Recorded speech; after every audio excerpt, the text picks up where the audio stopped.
Kalau dari penerimaan negara dialihkan begitu, diendapkan, berarti kan ini melanggar dari undang-undang APBN itu sendiri gitu. Apalagi setelah itu dari pajak dialihkan ke pos anggaran yang lain, melanggar lagi gitu. Seandainya pun tahu bahwa ini tidak terserap dan tidak akan terserap, tidak mungkin bisa dialihkan seperti itu. Enak aja langsung gitu. Makanya ini sekali lagi yang dikatakan bahwa ini akan melanggar lagi undang-undang APBN dan hukumannya berat loh kalau melanggar undang-undang APBN. Apa sih bang? Hukumannya itu bisa penjara sampai 20 tahun. Kita itu udah masuk krisis fiskal. Bukan kritis ya? Krisis. Ya, krisis fiskal itu kita punya pendapatan fiskal kita, pendapatan perpajakan kita, pajak dan bea cukai itu per Juni 2025 satu semester itu hanya 8,48% dari PDB. 8,48. Nah, itu yang saya katakan di bawah 10%. Sudah di bawah 10%. Itu yang saya katakan bahwa ini kita sudah masuk krisis.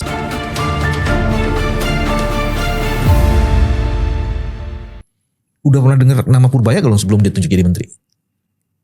Belum pernah.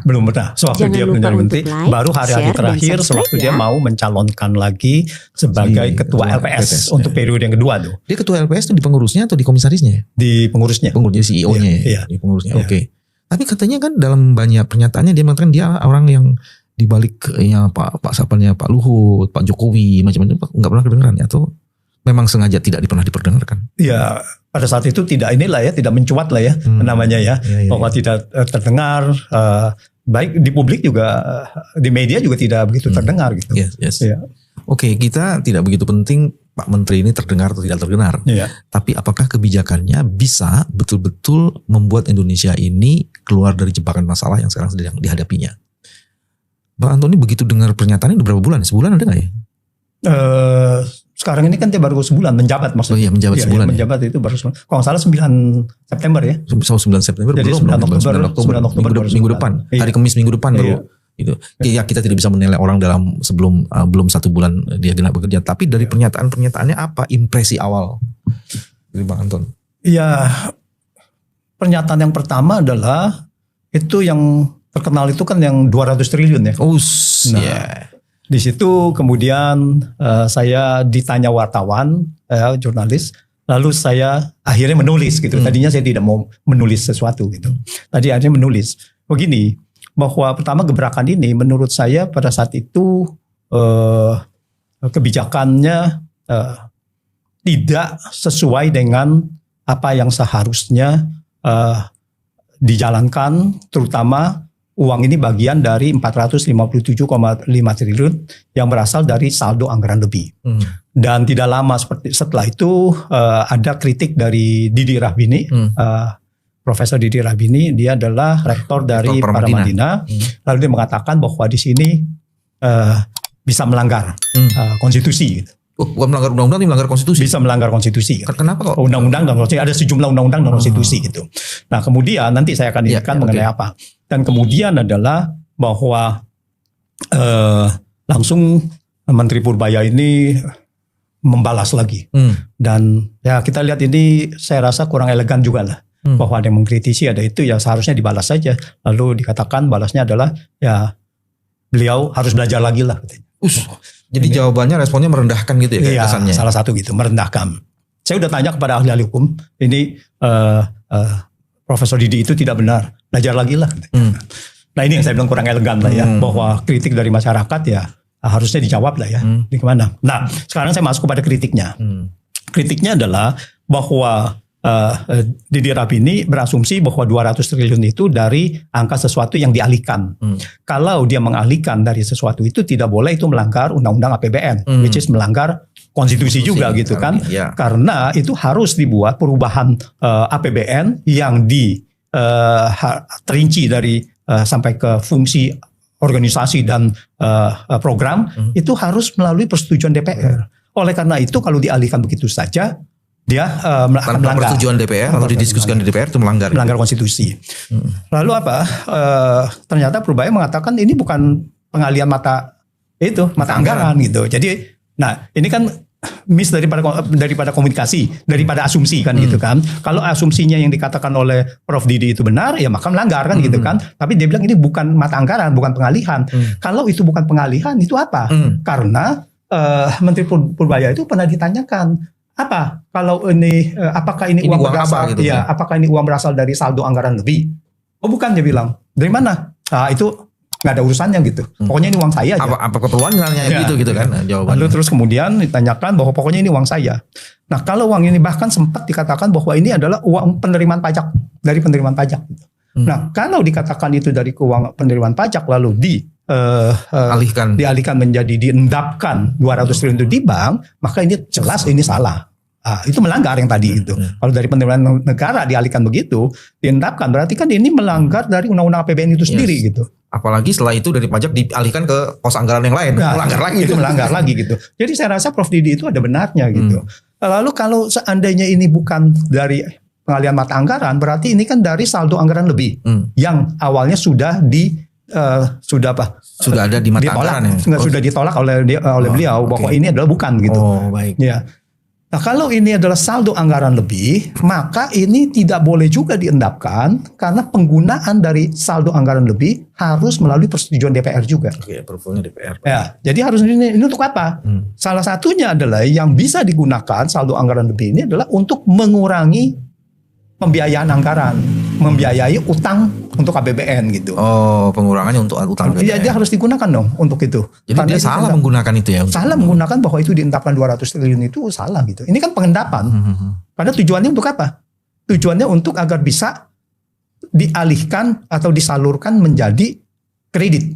Menjadi pinjaman kepada misalnya koperasi. Dan ini pun sebetulnya salah. Bank tidak Kementerian Keuangan tidak boleh berfungsi sebagai kredit komersial kan gitu. Jadi ini bukan urusannya 200 triliun untuk dialihkan kepada kredit itu pertama. Dan seandainya tidak dialihkan sebagai kredit langsung, sebagai apa? Sebagai jaminan. Itu pun tidak boleh gitu. Tidak boleh. Jadi itu uang APBN dibuat jaminan untuk kredit kepada swasta. Jangan lupa gitu. untuk like, itu nggak boleh. dan jadi subscribe salah gitu. Jadi ya di sini kita nggak melihat banyak orang yang mengkritisi hal ini juga. Itu kan tata caranya, prosesnya yang tadi bertentangan, salah dan sebenarnya nggak boleh. Tapi sekarang tujuannya, kalau itu benar tujuannya, kan tujuannya pasti punya asumsi dasar kan. Digelontorin uang 200 T itu supaya likuiditas terjadi di bank. Itu asumsi itu benar nggak? Nah, itu kan lalu saya ditanya, langsung saya menulis. Nah saya menulis, lalu di dalam tulisan itu saya juga mengatakan bahwa ini tidak akan bisa meningkatkan pertumbuhan ekonomi seperti yang diinginkannya, seperti yang diasumsikannya tadi gitu.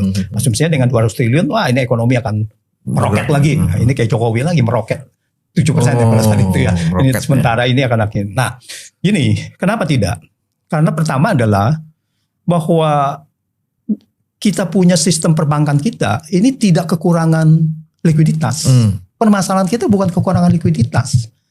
Jadi pertama tidak kekurangan likuiditas. Kedua tidak ada opportunity untuk investasi karena yang ada adalah daya beli kurang. Daya beli kurang. Lalu kapasitas produksi ini over capacity. Kalau over capacity untuk apa? Orang itu investasi gitu kan. Oleh karena itu investasi ini terhambat karena di dalam kita punya ekonomi terjadi over capacity. Over capacity nggak ada yang beli. Tidak ada yang beli gitu kan. Jadi seandainya ekonomi naik, nah di sini yang capacity kita masih bisa gitu. Jadi ini bukan masalah untuk kapasitas produksi gitu. Nah inilah yang membuat itu pertama ya bahwa kita tidak kekurangan likuiditas. Yang kedua adalah kondisi kita dalam over capacity. Dan yang ketiga untuk membuktikan bahwa bank itu tidak kekurangan likuiditas, bahkan ada 2.000 triliun itu ditempatkan di SBN dan sertifikat Bank Indonesia. 2.000 triliun, 200 triliun ini nothing. 2.000 triliun itu ada di situ. Uang banknya aja ditaruh di SBN. Ngapain dikucurin 200 triliun gitu kan? 2.000 triliun ada di situ. 2.000 triliun ada di situ dari bank. Seandainya diajukan pertanyaan kayak gini, nggak ada likuiditas, nggak ada masalah. Ada 2.000 triliun ada di SBN. Di sana, ya. Jadi nggak ada masalah likuiditas. Dan yang terakhir, bahkan ada yang namanya undisbursed loan. Artinya, undisbursed loan, kredit yang sudah disetujui oleh bank, tetapi tidak dilaksanakan, tidak direalisasikan. Karena ya banyak daya beli, dia mau menunda investasi dan sebagainya gitu kan. Itu pun 2.000 triliun juga. Jadi 200 triliun itu nothing banget ya. Nothing. 200 triliun gak ada apa-apanya. Jadi kita tidak bisa, ini harus disadari bahwa dengan uang 200 triliun, berapa ratus triliun itu tidak ada artinya di dalam ekonomi kita. Nah ini yang harus digencarkan adalah justru memang kredit perbankan itu sendiri dengan membuat iklim investasi, mendongkrak dari stimulus fiskal, stimulus moneter untuk membuat ekonomi ini ya bertumbuh dengan baik gitu. Kalau seandainya Pak Purbaya mendengar ini, apa jawaban Pak Purbaya? Ada duit bank di SBN dan ada undisbursed loan. Ada 2.000 triliun, 4.000 triliun. Pak Menteri gimana nih? Tapi saya mau bela Pak Menteri dikit nih Bang Antoni. Di cukai rokok. Dia tidak setuju ada kenaikan. Dan itu menimbulkan pro kontra kan. Tapi di sisi lain pabrik rokok katanya jadi lebih punya harapan hidup gitu kan. Walaupun bagi sebagian orang ini rokok sebenarnya memproduksi gangguan kesehatan. Itu gimana tuh? Nah, kalau memang kebijakannya adalah masuk akal ya perlu kita dukung kan. Begini. Bahwa kebijakan cukai rokok ini di era Jokowi ini 10 tahun Sri Mulyani memang kelewatan. Oh kelewatan? Kelewatan. Setiap tahun itu tumbuh 10%, 12%, setiap tahun kecuali hanya 1 tahun di tahun 2020 sewaktu pandemi. Tapi setelah itu naik lagi. Kenapa harus dinaikkan cukai rokok itu? Karena Sri Mulyani menghadapi jalan buntu bagaimana menaikkan pajak. Yang paling mudah adalah dari rokok. Karena apa? Mau dinaikkan berapapun, jumlah perokoknya tidak akan turun banyak gitu. Sehingga pendapatannya tetap naik. Nah, ini pernah saya juga beberapa kali mengkritisi. Bahwa kebijakan menaikkan cukai untuk mengurangi jumlah perokok ini tidak akan tercapai. Dan sudah terbukti. Karena apa? Karena rokok ini adalah jenis produk, jenis barang yang namanya inferior. Artinya apa? Barang inferior itu konsumsinya berkurang seiring dengan pendapatan kita naik. Makanya kalau kita lihat pendapatan perokok juga ya. Makanya kita lihat bahwa orang-orang mapan kebanyakan adalah tidak merokok. Karena sudah kesadaran, sudah apa, dia mempunyai pengalihan untuk konsumsi yang lain gitu. Nah, bagi mereka yang di bawah ini tidak mempunyai pengalihan konsumsi lain. Jadi mereka ini merokok tidak akan itu. Maka malah dengan menambahkan cukai rokok menambah angka kemiskinan. Karena dia punya penggunaan pendapatan itu terhadap rokok semakin besar. Pengguna rokok itu kebanyakan orang di kalangan bawah. Orang di kalangan bawah itu dia nggak, walaupun dinaikkan dia tetap beli. Dan itu artinya duit dia lebih banyak ke rokok. Nah kemiskinan meningkat karena itu. Nah itulah bahwa kebijakan ini ya memang pada saat itu adalah benar. Tetapi ya harus dilihat bahwa bagaimana Menteri Purbaya ini bisa mengkompensasikan itu. Jangan setelah ini tahun depan dia tahu bahwa betapa susahnya dan dia tidak ada cara lagi dia naikin lagi. Nah itu malah menjadi bumerang baginya kan gitu. Nah ada lagi sekarang yang kemudian sebenarnya dapat dukungan dari masyarakat kan. Saya nggak tahu dukungannya seberapa besar. Kalau kan itu ada penyerapan MBG. Penyerapan MBG itu katanya baru berapa persen tuh Bang? Baru 5T dari 30-an. Jangan lupa untuk like, itu kan terus dia punya gaya kan kayak gitu kan, gaya kobonya. Saya kasih aja ke keluarga. Dari sisi itu kan banyak juga tuh yang kemudian wah ini keren nih kalau gitu. Tapi kan dia nggak tahu udah banyak investor MBG yang udah invest di situ kan belum balik nih. Itu gimana kira-kira kalau yang gitu? Ini sekali lagi bahwa pernyataan-pernyataan seperti itu tidak menggunakan dasar peraturan yang ada. Begini, bahwa sekarang baru terserap mungkin 5-7 triliun dari MBG dari kalau nggak salah 71 triliun lah ya. Pertama kita tahu bahwa penyerapan cash basis dengan apa yang sudah ada mestinya ini bisa berbeda jauh gitu. Mungkin sekarang belanjanya udah mungkin 30 triliun, 40 triliun gitu. Tetapi yang dibayar baru 5 triliun gitu. Itu kan cash bisa. Basis dengan cash basis dengan apa yang sebetulnya terjadi aktual. Nah, itu satu. Nah, ini yang perlu dipelajari lah. Terus yang kedua, seandainya pun tahu bahwa ini tidak terserap dan tidak akan terserap, tidak mungkin bisa dialihkan seperti itu. Enak aja langsung gitu. Makanya ini sekali lagi yang dikatakan bahwa ini akan melanggar lagi undang-undang APBN dan hukumannya berat loh kalau melanggar undang-undang APBN. Hukumannya itu bisa penjara sampai 20 tahun. Ya ini jangan. Pak Purbaya belum baca kali itu. Itu kalau nggak salah di pasal berapa? Pasal 35 atau berapa begitu pokoknya akhir-akhir lah. Jadi itu berat. Itu namanya penyalahgunaan APBN. Ya kalau Anda mengalihkan itu kan sama juga dengan nanti penyalahgunaan. Nah itu bisa gitu. Nah jadi kelihatannya kalau kita lihat dari pernyataan-pernyataan yang tadi 200 triliun dan sebagainya itu kelihatannya bahwa dia belum mencermati benar-benar peraturan yang ada di dalam Undang-Undang APBN. Peringatan-peringatan ini sebetulnya harus berterima kasih lah. Ya. Ini kan berarti untuk menjaga, ini jangan sampai terjadi pelanggaran. Tapi ya sekali lagi, Mas Bambang, bahwa di sini begitu kita mengatakan sesuatu dianggapnya kritik dan kritik itu harus diberantas kan gitu. Baik. Ada lagi satu pertanyaan tuh. Sekarang kan kita pernah dapat masalah di Pati. Ketika bukan DIPA apa namanya istilah apa? Transfer ke daerah, TKD ke daerah itu dikurangi dan itu berasa banget itu. Saya kemarin dari beberapa daerah itu kepala daerahnya mengeluh banget itu. Jadi dia praktis kegiatan pembangunan nggak ada, itu cuman ya kegiatan rutin bisa dibelanjain itu. Dan Pak Purbaya dengan sigap mengatakan kan, wah kalau itu bisa menyebabkan perekonomian di daerah itu tidak berjalan, ya nggak boleh dipotong lagi dong ini. Itu kan jadi kayak memberi harapan. Tapi sebaiknya bagaimana sih memang? Iya, ini memang kita dalam posisi dilematis ya. Saya pernah beberapa sebelum Agustus itu ya, sekitar awal-awal Agustus lah, 18 Agustus. Dalam satu kesempatan saya mengatakan bahwa kita ini sudah masuk krisis fiskal. Oh, udah krisis? Kita itu udah masuk krisis fiskal. Bukan kritis ya? Krisis. Ya, krisis fiskal itu kita punya pendapatan fiskal kita, pendapatan perpajakan kita, pajak dan bea cukai itu per Juni 2025 satu semester itu hanya 8,48% dari PDB. 8,48. Nah, itu yang saya katakan di bawah krisis. 10%. Sudah di bawah 10%. Itu yang saya katakan bahwa ini kita sudah masuk krisis. Nah, bagaimana ke depannya? Itu kita lihat apakah bisa mencapai 10% apa tidak gitu. Nah, dalam kondisi begini, mau tidak mau karena dia 8,48%, tetapi di lain sisi pembayaran bunga tidak bisa ditunda. Dan posisinya jadi artinya untuk belanja ini turun drastis. Nah, untuk belanja turun drastis, maka siapa yang akan menanggung? Apakah menanggung renteng dengan daerah? Jadi semuanya berkurang kan? Atau hanya pusat saja? Nah, kalau yang Purbaya tadi katakan adalah enggak, pusat yang akan tanggung, daerah jangan dikurangin, kan begitu kan? Kalau daerah tidak dikurangin berarti pusat yang menanggung. Apakah bisa? Nah itu.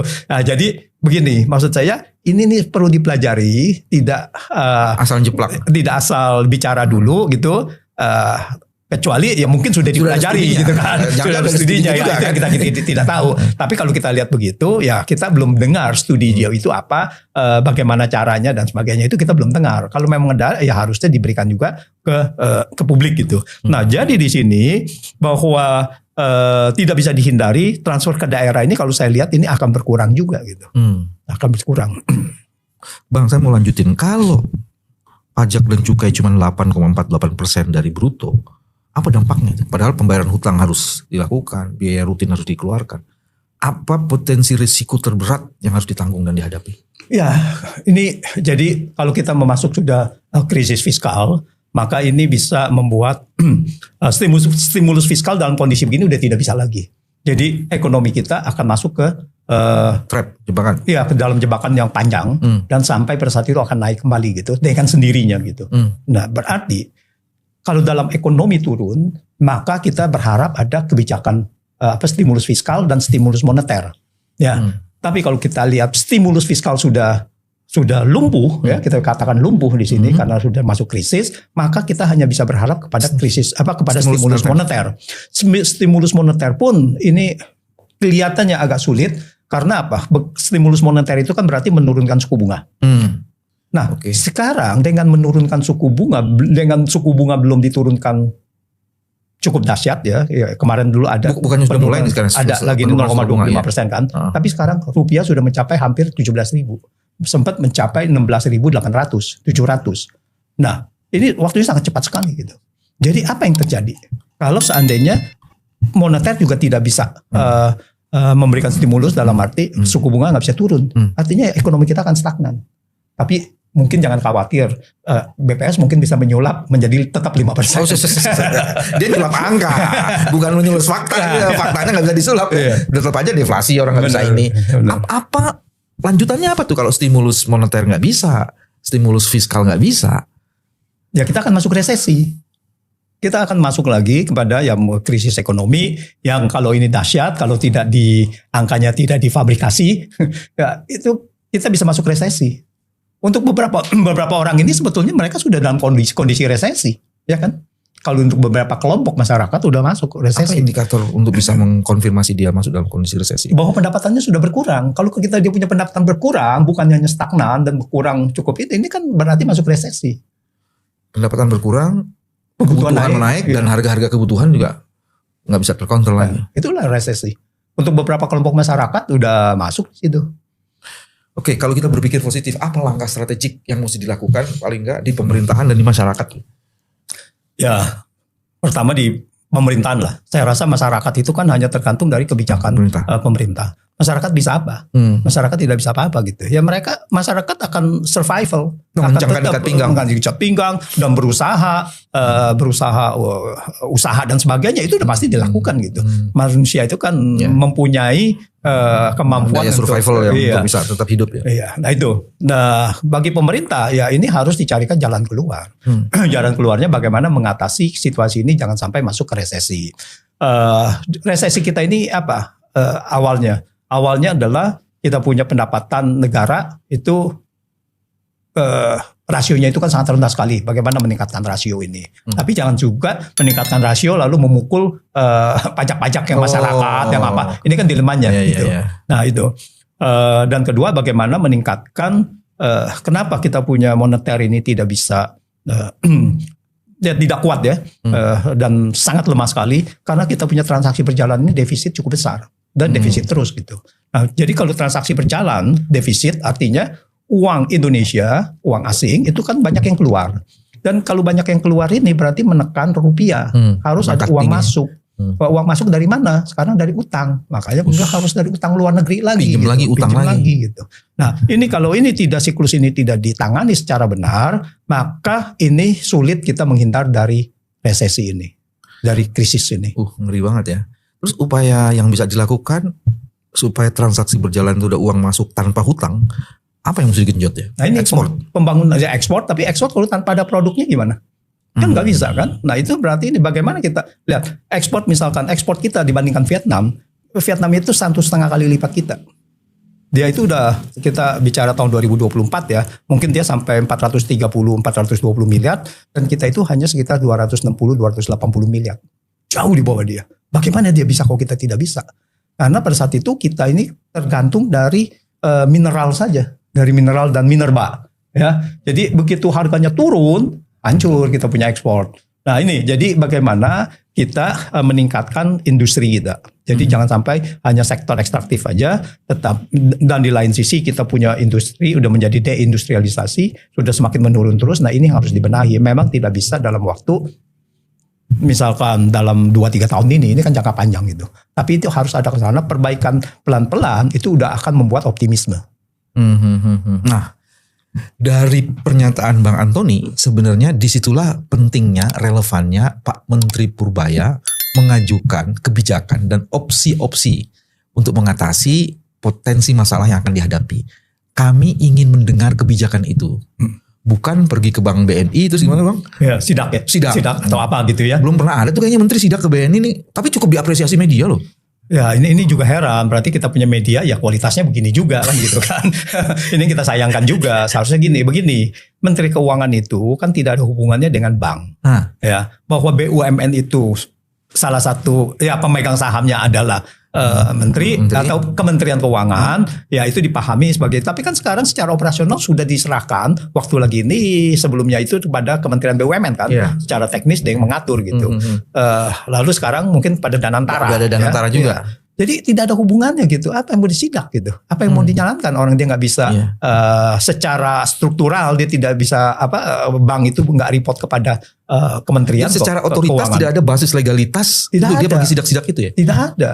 Yang benar kan sebetulnya malah OJK yang kalau sebagai pengawas kan gitu kan ya. Sidak boleh OJK. Itu dilihat gitu. Tapi pun sidak itu juga tidak benar juga karena dia melihat dari itu kan sidak udah operasional kan untuk melihat orang lagi rapat dan sebagainya operasional kok diganggu seperti itu gitu. Yes. Nah itu.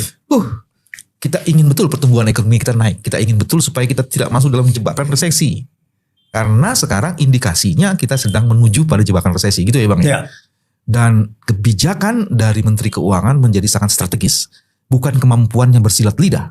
Kita menunggu kebijakan-kebijakan strategis yang sangat fundamental yang bisa menyelamatkan Indonesia dan ekonomi kita meroket.